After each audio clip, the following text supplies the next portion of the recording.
네, 안녕하세요. 안드로이드 스튜디오 플러그인 만들어 보기라는 주제로 발표를 하게 된 차영호라고 합니다. 반갑습니다.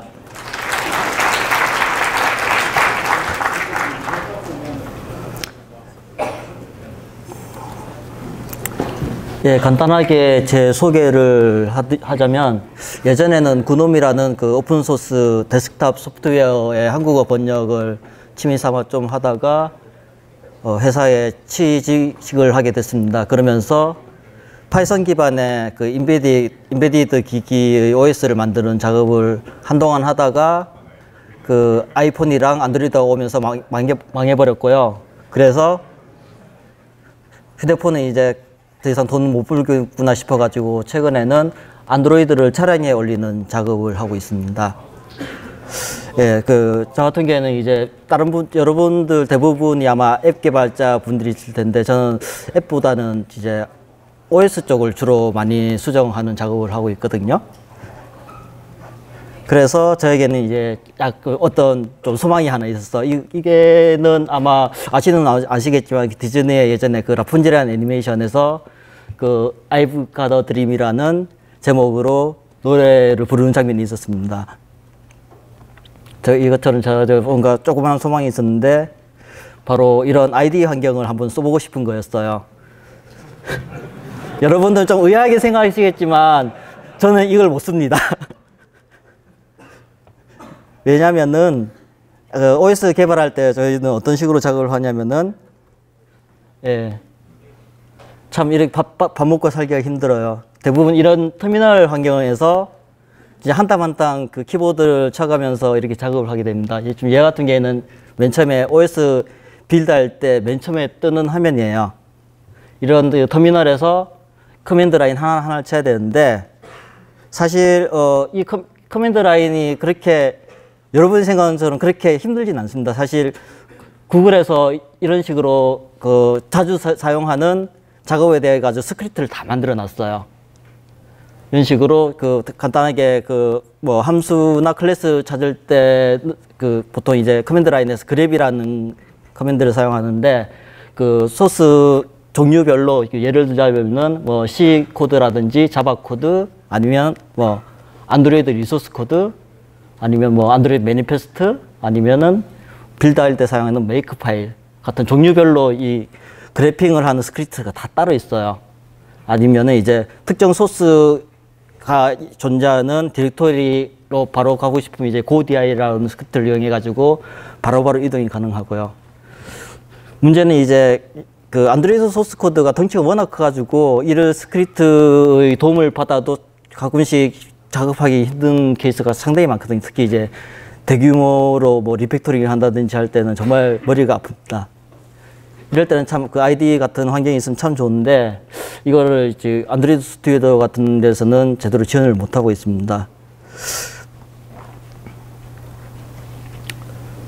그런데 뭐 구글에서도 아마 쓰는 같은 것처럼 보이는데, 이 안드로이드 OS 소스 코드를 인텔리제이나 안드로이드 스튜디오에서 프로젝트 형식으로 불러오는 스크립트가 따로 존재를 합니다. 그게 이제 idgen.sh라고 하는 스크립트가 따로 있는데, 이 스크립트를 이용하면은, 예, 여기 지금 제가 확대를 시켜놨는데 밑에 android.ipr이라고 해주고 인텔리제이용 프로젝트를 생성을 해줍니다. 얘를 이용해서 생성을 하면은 이렇게 IDE 환경에서 소스 코드를 부를 수는 있습니다. 예. 부를 수는 있는데 할 수 있는 게 없어요, 별로. 왜냐면은 일단은 이 프로젝트가 일반적인 안드로이드 프로젝트가 아니고 일반적인 자바 코드 프로젝트로 인식을 해버리거든요. 그래서 만약에 여기서 make를 하게 되면은, 예, 이런 식으로 이거 어떻게 처리를 해야 되는지 몰라 하면서 그냥 에러를 내뱉고 끝내버려요. 그리고 이제 만약에 디버깅, 특히 이제 IDE 같은 경우에는 코드 컴플리션이라든지 디버깅이라든지 이런 작업을 하는 케이스가 많은데, 지금 이런 상태로서는 그런 작업을 전혀 수행을 못 하거든요. 그래서 인텔리제이에서 어떤 안드로이드 OS를 빌드하는 기능을 좀 추가해 볼까 싶어 가지고 플러그인 형식으로 한번 개발을 시작해 보도록 됐습니다. 예. 그러면서 이 플러그인을 만들어 보면서 이제 삽질했던 여러 가지 케이스들과 뭐 기타 등등들을 이제 여러분들 한번 공유를 해볼 텐데요. 예, 지금 한번 본격적으로 한번 시작을 해보도록 하겠습니다. 일단은 예, 개발을 시작할 때 보통 여러분들이 API 참고 문서를 먼저 보고 할 텐데요. 애석하게도 인텔리제이의 플러그인 API 레퍼런스 도큐먼트라는 게 없습니다. 그 대신에 여러분이 참조를 해야 될 게 뭐가 있냐면은 예, 안드로이드 스튜디오나 인텔리제이 아이디어의 소스를 직접 참고를 해야 돼요. 지금 제가 여기 아마 문서를 나중에 아마 배포가 될 텐데 여기 지금 링크가 있습니다. 인텔리제이 같은 경우에는 GitHub에 소스 코드가 호스팅이 되어 있고 안드로이드 스튜디오도 소스 코드의 베이스는 거의 비슷한데 구글에서 약간 좀 손을 봐놨어요. 그래서 안드로이드 스튜디오 같은 경우에는 AOSP 프로젝트랑 같이 호스팅이 되거든요. 그래서 직접 소스를 보면서 API를 하나하나씩 찾아야 됩니다. 근데 이 API를 하나하나 찾는 것도 상당히 일인데요. GitHub에서 소스 Git 리파지터리 클론을 받고 난 다음에 소스 코드 크기를 한번 확인해 보면은 일단 사이즈에 질려요. 일단은 제가 어저께 직접 좀 확인을 해봤는데 안드로이드 스튜디오 2.3의 소스 리파지터리를 클론을 한 다음에 전체 사이즈를 확인해 보면 거의 딱 1기가가 나옵니다. 1기가를 일일이 뒤져보는 것은 사람이 할 짓이 아니죠. 그리고 그 중에서 자바 소스 코드만 거의 한 5만 개가 됩니다. 근데 이 중에 이거를 전부 다 일일이 다 살펴볼 건 아니고 이 중에서 우리가 주의 깊게 봐야 될 부분은 바로 이 끝에 오픈 API라고 하는 그 패키지 이름, 그러니까 여기 전체적으로 com.intellij.openAPI라고 하는 패키지 밑에 있는 API들이 플러그인에서 사용할 수 있는 API입니다. 이 부분만 따로 추려보면 이제 그 5만 개에서 3천 개로 사이즈가 줄어듭니다. 3천 개도 그렇게 작은 숫자는 아니죠. 그 다음에 찾아봐야 될 게 그 3천 개 중에서 지금 얘가 보면 이제 그 인텔리제이의 플랫폼 쪽 소스인데 그 밑에 보면 종류별로 이렇게 디렉토리가 나뉘어져 있습니다. 이 중에서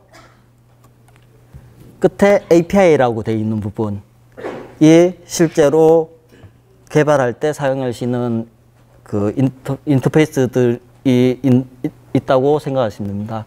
가끔 가다가 인플 밑에 있는 코드가 필요할 때도 있는데 저 같은 경우에는 만들 때는 거의 다 API 밑에 있는 코드들을 사용하게 되더라고요.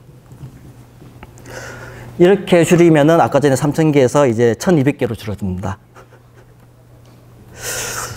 문제는 이게 사실은 그 인텔리제이용 API 문서가 예전에는 있었어요. 예전에는 있었는데 그 젯브레인에서 그 인텔리제이 아이디어 소스를 오픈 소스로 전환을 하면서 문서를 배포하는 것을 관둬버렸어요. 아마도 그 젯브레인에서 이런 식으로 그 문서를 관둔 것도 아마 그 소스를 오픈하면서 이제 좀 사람의 수고를 줄이기 위해서 이런 식으로 바꾼 게 아닌가 싶긴 합니다.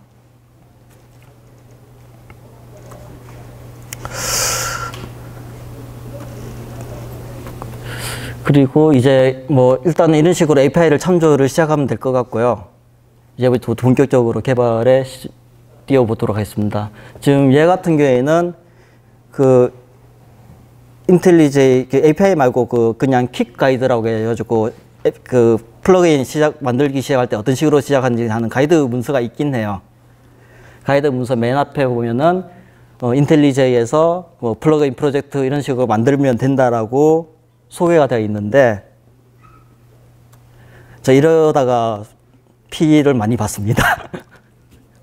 이렇게 하지 마시고 여기 아마 문서의 한 중반쯤에 보면 그 튜토리얼 문서가 따로 있어요. 튜토리얼 문서에 보면은 그래들 프로젝트를 어떻게 만드는지에 대한 설명이 있거든요. 근데 그 문서도 좀 걸러봐야 될 게 문서가 업데이트 된 지 4년 정도 됐어요. 엄청 옛날 문서예요. 그래서 문법에 안 맞는 것도 엄청 많고 그대로 하면은 옛날에 배워왔게 사용할 수 없습니다. 그리고 특히 이제 인텔리제이 프로젝트로 직접 만들어 버리면은 이제 그 여러 사람이 같이 작업을 한다든지 아니면 뭐 CI 서버랑 연동을 한다든지 그런 작업이 거의 불가능해집니다.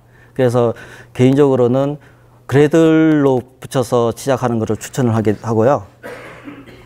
그리고 그 그래들로 그 프로젝트를 만들려면 어떻게 해야 되는지 간단하게 소개를 드리겠습니다. 지금 이 부분이 이제 그 인텔리제이 그 플러그인 프로젝트를 만들 때 그래들에 어떤 식으로 선언을 해야지 그 인텔리제이 플러그인 프로젝트를 만들 수 있는지 간단하게 간단하게 일단은 제가 사용한 스크립트 일부분을 떼본 건데요. 일단은 뭐 메이븐 레퍼지토리를 하나를 따로 등록을 해야 됩니다. 이게 젯브레인에서 별도로 그 인텔리제이 플러그인을 만들기 위한 그래들용 플러그인을 호스트하는 리퍼지토리가 따로 있어요. 그 URL을 이렇게 등록을 하고 난 다음에 해당 플러그인을 사용을 하겠다고 이렇게 정의를 하게 됩니다. 맨 밑에 자바 플러그인을 적용해야 되는데 얼마 전에 해보니까 굳이 자바 플러그인을 적용을 안 해도 자동으로 그냥 프로젝트 인식을 하더라고요. 일단 이런 식으로 등록을 하게 한 다음에 일반적인 자바 어플리케이션을 만드는 것처럼 그래들 스크립트에 정의를 하시면 됩니다. 근데 거기에다가 그 일반적인 자바 어플리케이션 빌드할 때 쓰는 속성 이외에 플러그인에서 쓰는 속성 몇 개를 따로 추가적으로 등록을 해야 되는데요. 바로 이런 속성들을 추가를 해야 됩니다. 메뉴에 그 인텔리제이라고 밑에 있는 그 프로퍼티 몇 개에다가 지금 이 해당 플러그인은 인텔리제이 몇 번 버전하고 에서 빌드를 할 것이며 이 플러그인은 다른 플러그인의 기능을 쓰니까 이 플러그인도 설치가 돼야 되고 그다음 이 플러그인 배포할 때 어떤 이름을 배포할지에 대한 이름을 이렇게 지정을 하게 됩니다. 위에 보시면 그 버전에 보면 이제 IC라고 되어 있는데 IC가 인텔리제이 커뮤니티 에디션의 줄임이거든요. 그리고 뒤에 버전 네임이고 만약에 나 커뮤니티 버전 말고 얼티메이트 버전에서만 뭔가 갭 동작하는 걸 만들고 싶어 그러시면은 IU라고 바꿔주시면 됩니다. 그 다음에 패치 플러그인 XML 같은 경우에는 이제 좀 이따가 설명을 하겠지만 그 플러그인 동작을 정의하는 plugin.xml이라고 하는 별도의 파일이 있는데 그 파일을 빌드할 때 미로 수정하기 위해 수정할 수 있는 프로퍼티를 제공합니다. 지금 여기 같은 경우에는 뭐 since 빌드, until 빌드라고 되어 있는데 그 인텔리제이의 그 플러그인 동작하는 버전의 범위를 이런 식으로 지정을 해줄 수가 있습니다. 지금 145라고 되어 있는 게 그 인텔리제이 그 2016년 1월 그 첫 번째 버전이 그 내부 코드로 145거든요. 그리고 지금 여기 같은 경우에는 이제 그 버전 코드 이름을 정하는 게 버전 그 빌드 넘버를 이런 식으로 지정을 해줘야 되는데 걔 같은 경우에는 그 젯브레인 홈페이지에 가시면 각 버전별로 빌드 넘버가 어떻게 되는지 매핑 테이블이 있어요. 그걸 보면서 이제 기입을 해주시면 되고 그다음에 밑에 같은 경우에는 이제 이 플러그인 퍼블리싱 할 때 쓸 정보를 이렇게 정의를 하게 됩니다. 이외에는 이제 일반적인 자바 어플리케이션에 사용하는 프로퍼티를 그대로 설정을 해주시면 됩니다. 그 다음에 이때까지 이제 빌드에 필요한 정보를 어떤 식으로 집어넣는지에 대해서 확인을 해봤고요. 이런 식으로 빌드 설정을 만든 다음에 인텔리제이에서 그래들 프로젝트를 임포트를 하게 되면은 이런 식으로 그래들 태스크를 확인할 수가 있는데 여기 벌써 제대로 만약에 설정이 되어 있다면은 태스크에 인텔리제이라고 하는 태스크가 이렇게 식으로 추가됩니다. 이 중에서 우리가 주로 사용하게 될 부분은 이제 빌드 플러그인하고 밑에 run id하고 이게 두 가지만 아마 사용하시면 될 거고요. 나머지는 일반적으로는 쓸 일이 없을 겁니다. 빌드 플러그인은 말 그대로 그 플러그인 빌드 작업을 하는 것이고, run id 같은 경우에는 이제 id 안에서 뭔가 플러그인을 디버깅하거나 동작하는 걸 확인하고 싶을 때 run id를 하면은 인텔리제이 안에서 인텔리제이가 별도로 시스템에 깔려있는 인텔리제이 대신에 플러그인만 동작하는 인텔리제이가 하나 더 따로 더 뜨고, 그 안에서 그 개발 환경하고 연동해가지고 뭐 디버깅을 한다든지 그런 작업을 할 수가 있습니다.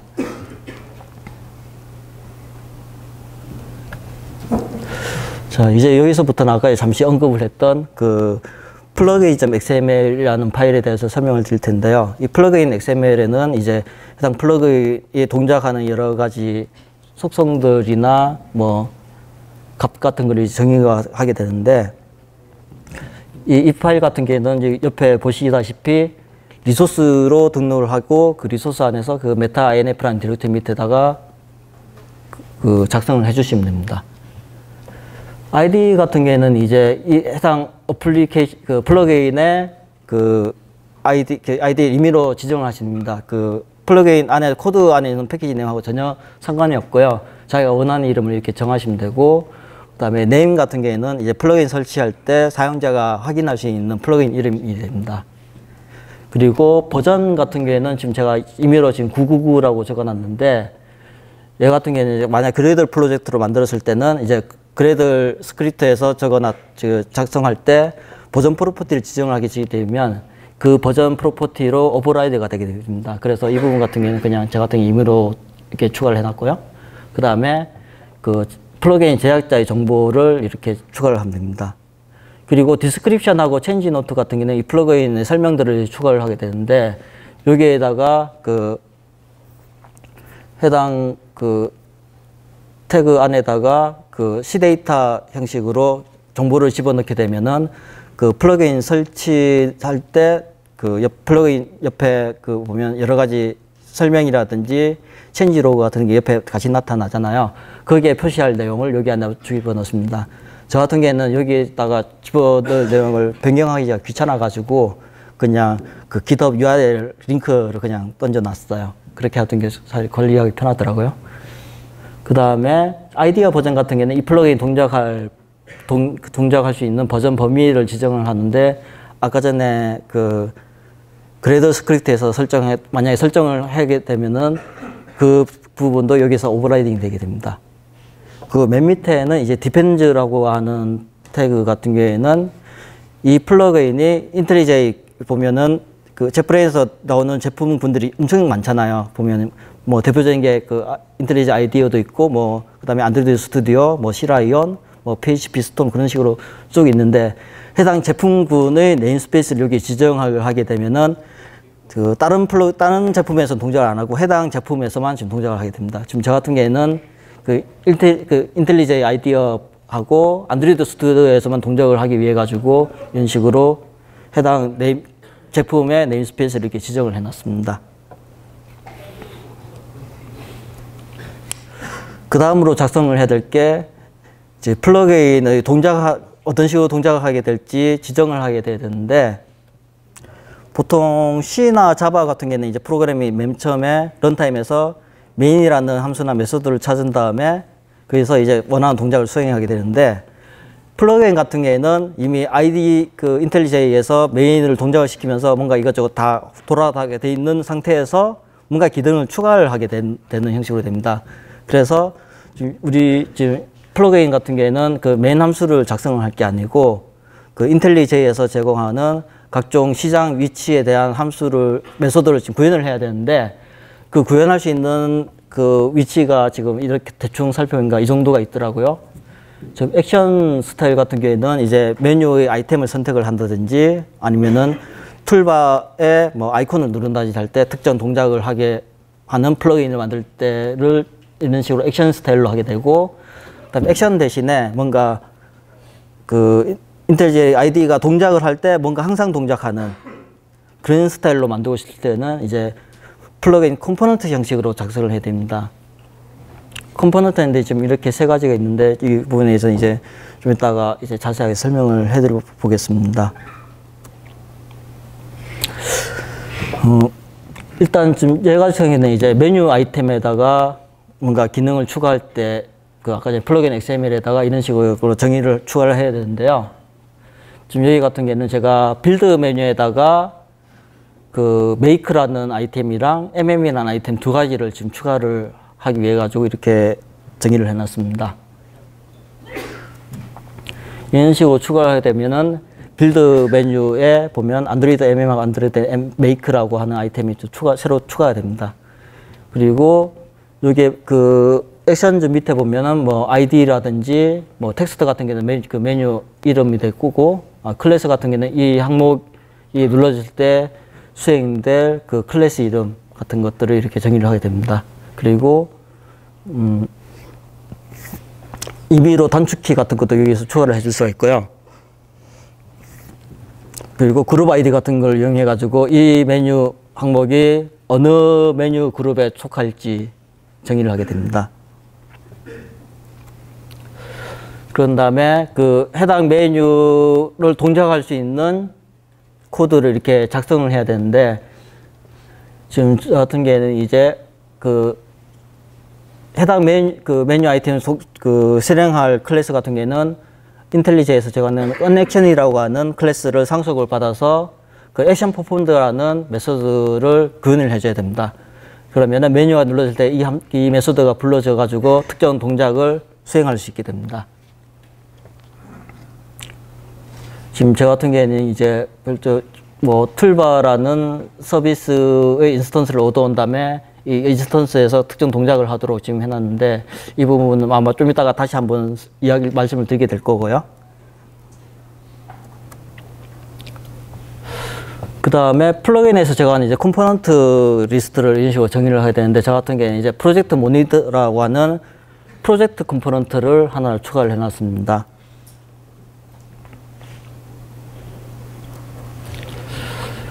이 컴포넌트 같은 경우에는 이제 세 가지 종류가 있는데, 종류 하나하나 어떤 식으로 동작을 하는지 간단하게 한번 설명을 드리겠습니다. 그 일반적으로 이제 라이프 사이클이라고 하죠. 어플리케이션 컴포넌트 같은 경우에는 인텔리제이 아이디가 뜰 때 해당 플러그인 같이 로딩이 됩니다. 그리고 아이디를 종료하면 이 플러그인도 같이 종료가 돼요. 이 플러그인 같은 경우에는 이제 이런 컴포넌트 같은 경우에는 이제 그 이니트 컴포넌트하고 디스포즈 컴포넌트라고 있는 그 인터페이스가 제공이 되는데 이 인터페이스 안에서 그 인텔리제이가 동작할 때 어떤 기능을 수행을 하면 되고 종료할 때 어떤 기능을 수행하면 되는지 돼가지고 추가를 해주시면 됩니다. 그 다음에 프로젝트 컴포넌트가 있는데 인텔리제이 맨 처음에 띄워보시면은 그 다음에 셋업 위젯 뜨잖아요. 셋업 위젯에서 새로운 프로젝트를 생성을 하든지 아니면 기존의 프로젝트를 오픈을 하게 되면 이제 프로젝트 창이 뜨면서 개발 환경이 펼쳐지게 되는데 그 프로젝트가 열릴 때 불리는 그 프로젝트 오픈드라고 하는 메소드와 그 다음에 프로젝트가 닫힐 때 프로젝트 클로즈라는 메소드 이렇게 두 가지가 적용이 됩니다. 그래서 그 어플리케이션에서 완전 싱글톤으로 굴러가는 뭐 컴포넌트 대신에 프로젝트마다 따로따로 수행을 해야 되는 플러그인 같은 경우는 프로젝트 컴포넌트 형식으로 구현을 하시면 되고요. 그 다음에 마지막으로 모듈 컴포넌트라고 하는 게 있는데 모듈 컴포넌트 같은 경우에는 그 프로젝트 하나에 모듈이 하나 이상이 로딩이 되잖아요. 그 모듈이 로딩 될 때마다 모듈 에디터라는 그 인터페이스 메소드가 호출이 됩니다. 예. 모듈 같은 경우에는 쓸 수 있는 메소드가 모듈 에디터밖에 없어요. 뭔가 좀 이상하죠. 이게 보니까 API를 지금 만들다 반 것 같아요. 그래서 저 같은 경우에는 이걸 사용하려다 하다가 이게 뭐야 하고 그걸 사용을 못하고 얘 대신에 다른 방식으로 구현을 하게 됐는데요. 그것을 구현하기 위해 가지고 먼저 또 새롭게 또 알아야 될 게 그 인텔리제이 아이디어 안에서 사용하는 그 메시지 인프라스트럭처라는 겁니다. 안드로이드 개발자 분들한테 어떻게 이해를 시키면 좋을까 싶어가지고 고민 생각해 보다가 딱 비슷한 모델이 한 개가 있는 게 그 인텐트 브로드캐스트 있잖아요. 걔랑 사용 방법이 거의 유사해요. 뭔가 어떤 이벤트가 있으면은 그 이벤트를 등록을 해두면 어떤 이벤트가 발생할 때 브로드캐스트 인텐트를 받아서 처리하는 그 형식과 거의 비슷한데 여기서는 그냥 그 인텐트를 토픽이라고 매칭을 하면 되고 브로드캐스트 리시버를 뭐 리스너 클래스하고 비슷하게 생각을 하시면 될 것 같아요. 이게 이런 토픽으로 제공하는 API가 뭐가 있을까 싶어가지고 쭉 대충 리스팅을 해봤는데 지금 아마 제가 생각하기에는 가장 많이 쓸 게 아마 이 세 가지일 것 같아요. 그 프로젝트 루트하고 모듈즈하고 VFS 체인지인데 만약 이거 외에도 더 찾아보고 싶으면은 그 클래스 상수로 토픽 타입으로 돼 있는 클래스 상수를 아마 찾아보면 될 겁니다. 그렇게 생각보다는 그렇게 많이는 없어요. 지금 제가 여기서 중요하다고 생각하는 세 가지만 추출하는데 프로젝트 루트 같은 경우에는 이제 이름은 프로젝트 루트로 되어 있는데 실제로는 모듈의 루트 디렉터리가 바뀔 때 어떤 이벤트가 올라오는지 확인할 수 있는 부분이고 그리고 제가 실제 그 플러그인 만들 때 사용한 부분은 이제 모듈즈라고 하는 토픽인데 이 모듈즈라는 토픽에서는 이제 해당 모듈이 추가되거나 삭제되거나 아니면 모듈 이름을 바꾸거나 하는 이벤트를 여기서 다 받을 수가 있습니다. 그리고 VFS 체인지 같은 경우에는 프로젝트에 있는 파일이 뭔가 변경이 됐을 때 파일이 추가되거나 삭제거나 이름이 바뀌거나 그럴 때 이 토픽으로 해가지고 뭔가 받을 수가 있습니다. 예, 지금 얘 같은 경우는 제가 실제로 플러그인 코드 일부분을 따로 떼었는데 얘는 지금 코틀린 코드라 가지고 좀 익숙하지 않으신 분들 있을 텐데 지금 여기 같은 경우에는 그 프로젝트 아까 전에 그 플러그인 XML에서 등록했던 그 프로젝트 모니터라고 하는 프로젝트 컴포넌트입니다. 얘 같은 경우는 지금 프로젝트 컴포넌트하고 모듈 리스너 두 개의 인터페이스를 이렇게 구현을 해놨고요. 지금 생성자에서 그 아까 전에 말씀드렸던 모듈즈라는 토픽에 대한 이벤트를 받기 위해 가지고 생성자에서 그 해당 토픽을 받기 위한 그 메시지 버스 커넥션을 생성을 한 다음에 서브스크립션을 이렇게 하면은 이제 프로젝트 모니터라는 인스턴스로 그 모듈 리스너에서 제공하는 각종 그 콜백을 이용해 가지고 모듈에 어떤 일이 생겼는지 수신을 할 수 있게 됩니다. 그런 다음 이제 아까 모듈 리스너의 인터페이스의 메소드를 이렇게 구현을 해버리면 됩니다. 모듈 애드 같은 경우에는 모듈이 추가가 됐는데 이게 지금 안드로이드 OS 모듈이 맞는지 확인을 한 다음에 OS 모듈이 맞으면은 특정 동작을 하게 해놨고 모듈이 닫혔는데 이게 아까 전에 그 모듈이 맞는지 추가됐던 모듈이 맞는지 확인해가지고 맞으면은 또 특정 동작을 하게 되고 이런 식으로 지금 구현을 해놨고요. 그 다음으로 살펴보게 될 게 그 서비스라고 하는 게 있는데 이 서비스 같은 경우는 이제 라이프 사이클하고 상관없이 자기가 필요할 때 생성을 했다가 어떤 인스턴스를 만들고 싶을 때 이메일 클래스를 만드는 게 아니고 이렇게 서비스를 등록을 하게 되면은 이 서비스들이 종류에 따라 가지고 그 싱글톤 스타일로 동작을 하게 됩니다. 지금 여기 같은 경우에는 그 프로젝트 서비스하고 어플리케이션 서비스로 이렇게 몇 개를 등록을 해놨는데 어플리케이션 서비스 같은 경우에는 아까 전에 어플리케이션 컴포넌트하고 비슷하게 어플리케이션 안에서 하나만 동작하는 하나의 인스턴스만 동작하는 서비스고 프로젝트 서비스 같은 경우에는 프로젝트별로 동작하는 서비스를 이렇게 구현을 했습니다. 지금 어플리케이션 서비스 같은 경우는 제가 디바이스 매니저라고 하는 거를 지금 만들어 놨는데 이게 제가 그 플러그인을 만들면서 실제 안드로이드 기기에다가 OS 이미지가 만들어지면 그 OS 이미지를 라이트를 하고 동작하는 걸 확인하기 위해 가지고 기능을 추가를 했는데 그 디바이스 같은 경우에는 이제 실제로 프로젝트가 여러 개 있다고 뭐 디바이스가 늘어나는 것도 아니고 실제로 하나밖에 없는 거라 가지고 어플리케이션 딱 하나로만 동작을 하도록 이런 식으로 그 어플리케이션 서비스로 등록을 해놨고, 나머지 같은 경우는 이제 프로젝트별로 뭔가 기능을 추가하기 위해 가지고 그냥 프로젝트 서비스로 지금 이렇게 등록을 해놨습니다. 지금 뭐 서비스 같은 경우는 API 엄청 간단하게 사용할 수 있습니다. 어플리케이션 서비스나 프로젝트 서비스 같은 경우에는 서비스 매니저라는 API를 사용해가지고 서비스 인턴스를 얻을 수 있고, 모듈 서비스 같은 경우에는 모듈 서비스 매니저라는 걸 통해가지고 사용할 수가 있습니다. 지금 아까 전에 그 메뉴 아이템에서 사용했던 그 같은 소스인데, 지금 저 끝부분이 약간 좀 잘렸네요. 그 서비스 매니저 get 서비스 하고 난 다음에 이런 식으로 지정한 클래스를 변수로 넣어주면은, 인자로 넣어주면은 해당 서비스 인스턴스를 만약에 있으면은 기존에 있던 인스턴스를 그냥 가져오고, 없으면은 만들어서 이렇게 얻어올 수가 있습니다. 이렇게 해서 지금 사용할 수 있고요. 만약에 그 해당 인스턴스를 사용이 다 끝나서 이제 더 이상 사용하지 않으니 없애고 싶다고 하면은 해당 인스턴스를 만들 때 그 디스포저블이라고 하는 인터페이스가 제공이 되는데, 그 인터페이스를 상속을 받은 다음에 디스포즈라고 하는 메소드를 구현해 가지고 해당 그 디스포즈를 호출을 하게 되면은 해당 인스턴스를 그 소멸자 비슷하게 사용할 수가 있습니다. 이때까지 이제 좀 눈에 안 보이는 부분들에 대한 설명을 좀 드렸고요. 여기서부터는 이제 정말로 그 플러그인 사용자가 눈에 보이는 부분을 어떻게 작성을 해야 되는지가 설명을 드리겠습니다. 뭐 인텔리제이 아마 사용해 보셔서 아시겠지만 대부분 그 UI 컴포넌트들이 스윙으로 작성이 되어 있습니다.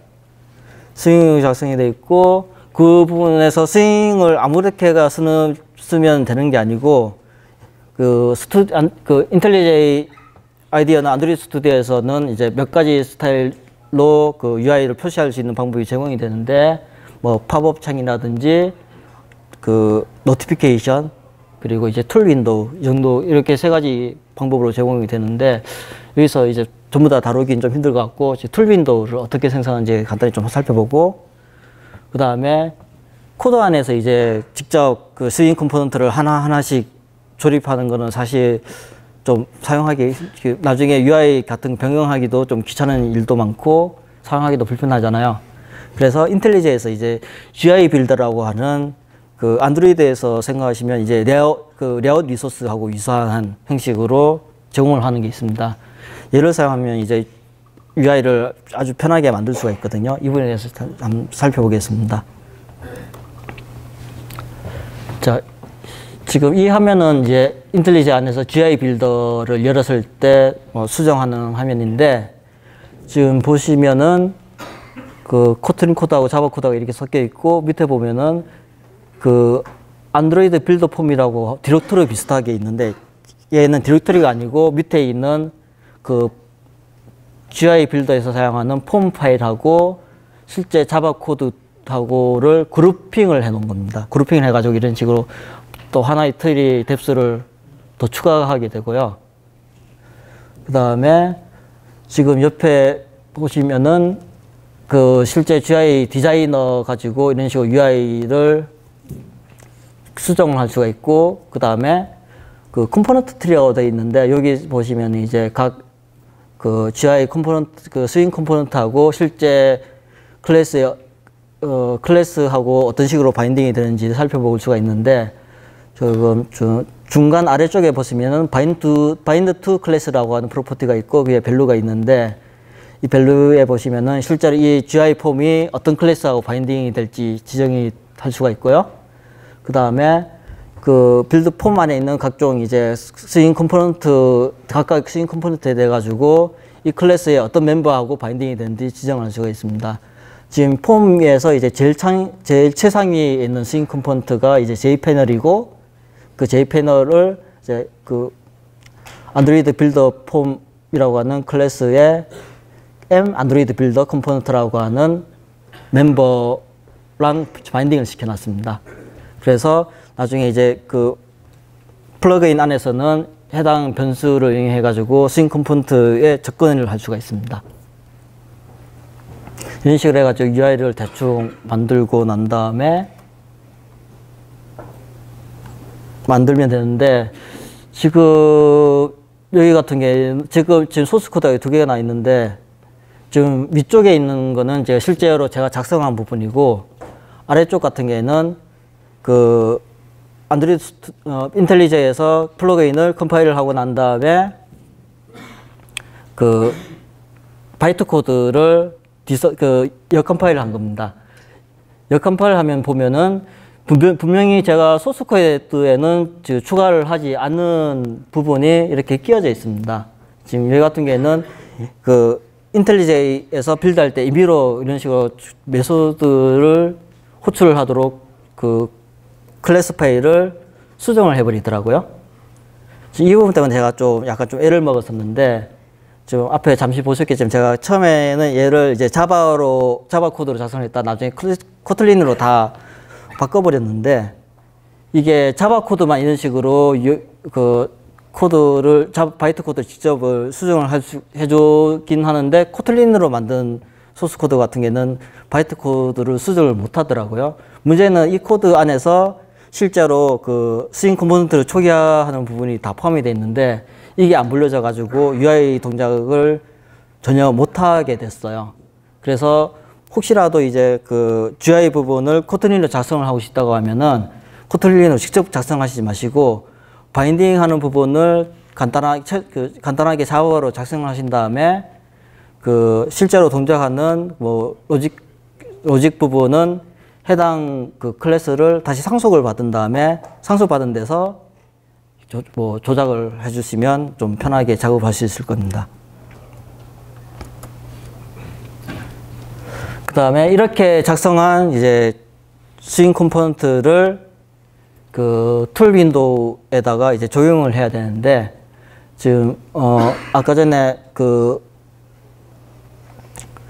GUI 빌더에서 사용한 그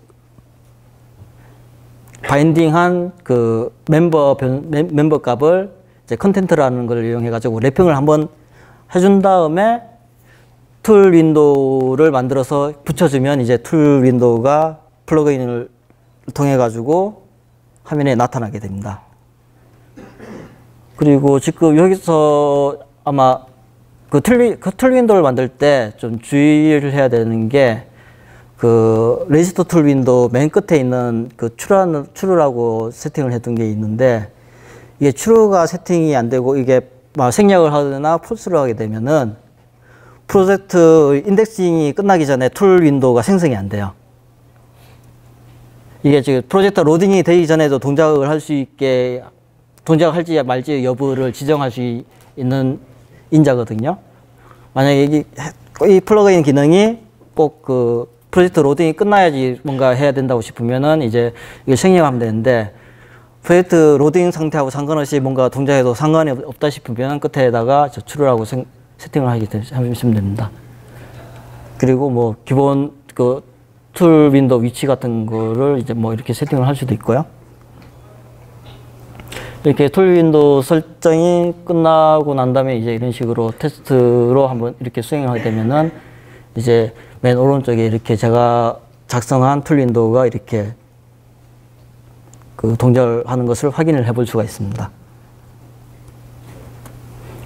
예, 이때까지 이제 간단하게 그 플러그인에서 어떤 부분 작성해야 되는지 한번 살펴봤고요. 이거 말고도 API가 진짜 많은데 일단 여기서는 제가 일일이 다 설명을 해드릴 수가 없고, 아마 일단은 제가 여기서 말씀드린 부분을 뭐 참고를 해가지고 아마 시작점으로 삼는 게 좋을 것 같습니다. 그 나머지 부분 아마 직접 좀 확인을 해보셔야 될 것 같고요. 그 다음에 이렇게 플러그인을 작성을 하게 되면은 이제 플러그인을 이제 사용할 수 있는 사람들한테 뿌려야 되잖아요. 뿌려야 되는데 뭐 간단하게는 이제 그냥 빌드를 하게 되면 이제 zip 파일 하나로 이렇게 나오게 되는데, 그애를 이제 작성할 사람들이 일일이 그 전달을 해주면 되긴 되는데 솔직히 그러긴 귀찮으니까 저 같은 경우에는 어떤 식으로 했냐면은 그 젯브레인에서 운영하는 플러그인 레파지토리에 등록을 해봤습니다. 아까 전에 그 그레드 룰에 보시면은 이제 퍼블리시 플러그인이라고 하는 룰이 따로 제공이 돼요. 걔를 이용해가지고 한번 좀 해보려고 했는데, 해보니까 지금 계속 이렇게 실패를 하더라고요. 그래서 뭔가 싶어서 봤는데, 확인을 해보니까, 이게 처음에는 제가 그레이드 스크립트를 잘못 작성했나 싶었는데, 메시지를 보니까 제가 잘못하는 게 아니고 범인은 젯브레인이었어요. 예. 젯브레인 서버, 플러그인 서버에, 배포하는 서버에서 지금 500 에러가 나면서 플러그인을 받지를 못하겠더라고요. 저만 그런가 싶어서 좀 이것저것 검색을 해봤는데, 예. 여기까지 그 그레들 플러그인 그 GitHub의 이슈 트래커인데, 저 말고도 다른 분들도 이렇게 그 호소를 하시더라고요. 문제는 이게 최근에 이런 게 아니고, 제가 플러그인 작성을 작년 이맘때쯤에 했는데 1년 동안 지금 계속 이러고 있습니다. 그래서 그레들로 퍼블리싱 하는 건 일단 지금 현재 상태로는 좀 안 될 것 같고, 직접 그 젯브레인의 그 플러그인 레파지토리 홈페이지 가지고 플러그인을 이렇게 등록을 할 수가 있거든요. 간단하게 카테고리 지정을 한 다음에 파일을 포스트를 하면 되고, 만약에 기존에 올렸던 플러그인이 있으면은 이런 식으로 그 오른쪽 끝에 그 업데이트 플러그인이라고 하는 항목이 있습니다. 얘를 누르면은 이제 해당 플러그인 업데이트 할 수 있는 화면이 이렇게 보여집니다. 여기 이렇게 올린 다음에 플러그인을 업로드를 하게 되면은 멜이 날라요. 지금 얘가 올린다고 바로바로 등록이 되는 게 아니고, 젯브레인 쪽에서 플러그인을 심사를 하고, 심사가 끝나면 이제 일반 사용자가 다운받을 수 있거든요. 일단은 그 메일로 날라올 때는 한 3, 4일이면 아마 될 거라는 식으로 하던데, 제가 저번 주에 새로 다시 등록을 해봤는데 요새 한 일주일 정도 걸리더라고요. 일단은 약간 그 시간이 좀 걸리는 것 같으니까 등록하고 난 다음에 좀 여유를 가지고 기다리시면 될 겁니다. 이렇게 이제 플러그인 개발 환경 설정부터 배포까지 쭉 한번 배포까지 한번 설명을 드렸는데, 여러분들한테 좀 도움이 됐을지 모르겠네요. 일단은 마지막으로 한 번 더 말씀드리고 싶은 거는, 지금 개발 환경이 좀 나름대로 좋지 않고 열악합니다. 특히 개발할 때 문서를 참조를 하시는 것보다는 직접 소스를 확인하는 케이스가 많을 거예요. 그래서 아마 이렇게 플러그인 개발하실 때는 그 인텔리제이 소스 전체를 아마 좀 끼고 살아야 될 가능성이 아주 높습니다. 그리고 그나마 좀 다행인 거는 그 인텔리제이 소스도 공개되어 있고, 위에로 플러그인도 소스가 공개되어 있는 게 엄청 많아요. 지금 저 같은 경우에는 이제 그 러스트 랭귀지라고 하는 또 다른 언어를 그 인텔리제이에서 사용하는 플러그인인데, 걔 같은 경우에도 소스가 전체가 오픈이 돼 있어 가지고 걔를 좀 참고를 많이 했는데, 그 외에도 지금 제가 링크를 건데 보시면은 한 10개 이상 정도 있는데, 걔 말고도 뭐 IDE 내부에도 플러그인이 거의 한 20개, 30개 정도 있는 것 같고요.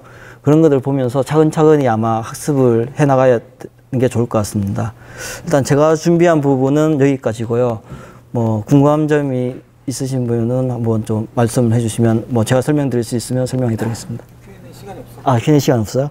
네, 아니면 제가 바깥에 보이시면 저한테 직접 물어보시면 될 것 같습니다. 네, 그럼 이것으로 제 발표를 마치겠습니다. 감사합니다.